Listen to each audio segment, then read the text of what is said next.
And I call the member for Fowler. Thank you, Deputy Speaker. Look, I stand in support of the member for Warringah's amendments, but also to the Assistant Minister.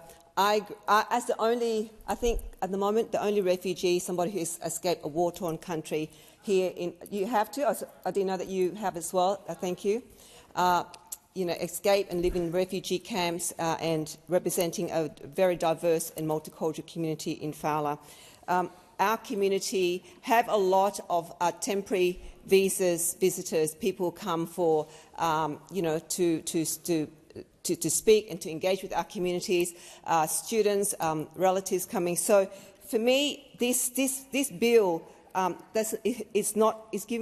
instead of giving this bill the scrutiny it deserves, the government has really used this number to shut down any discussions and have silenced us here. And I'm sure lawyers in the House would question the natural justice and the rule of law that basically is missing in this piece of legislation. A legislation that has far-reaching consequences as this, legalising mass suspension of travel rights.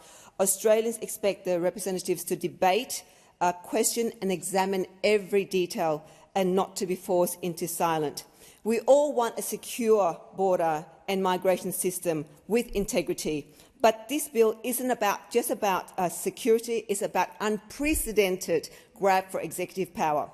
At its core, this bill grants the Minister for Home Affairs an extraordinary ministerial powers to suspend the travel rights of the entire classes of people. It is not based on what an individual has done. It is not based on the risk a specific person poses. It is simply because they belong to a category the minister chooses to switch off, as the member for Warringah said, with a stroke of a pen. This moves us away from a robust visa system with integrity and toward at-scale exclusion. The architecture of this bill is designed to be opaque and unaccountable. No parliamentary veto. These determinations are not subject to disallowance. Once the minister signs, this House and the Senate are effectively locked out. The no natural justice. This bill explicitly states that the rules of natural justice do not apply to making of these determinations. Those affected have no right to be heard before their lives are upended. No recourse. While the bill mentions a permitted travel certificate, the minister has no duty to even consider an application for one. It is entirely discretionary and non-compellable. No access to courts. By designating this as a private clause decisions, the government is pushing legal challenges solely to the High Court, making justice too expensive for almost anyone to reach. Deputy Speaker, consider the unintended consequences of this rush job. Imagine a skilled worker or a student, as I've mentioned before. I have a lot of visitor visas coming to Fowler. They board a flight to Australia with a valid visa, but while they're on mid-flight, the minister signs a determination. When they land, they're no longer a welcome guest. They're an unlawful non-citizen. The bill itself admits these people could be hauled off to mandatory immigration detention, not for any crime, but because the rules changed while they were in mid-air. And what signal does this send to the rest of the world? This legislation signals a shift towards a closed-door policy that undermines our reputations as a reliable partner. It tells the world that visa security is illusionary and that a validly granted visa can be suspended at any moment based on political discretion. It suggests that executive whim now overrules the rule of law.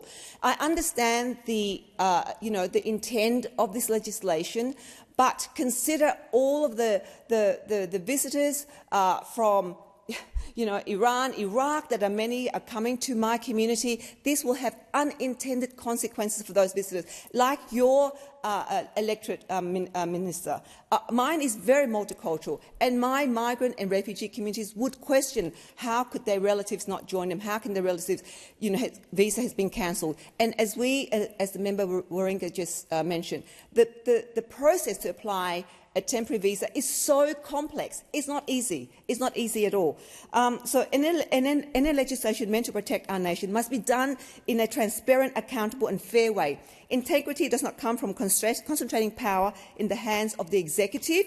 It comes from the light of parliamentary scrutiny, something that the Albanese government has desperately tried to avoid today. So we should be extremely cautious about handing any minister powers that are this broad, this discriminatory and this difficult to reverse.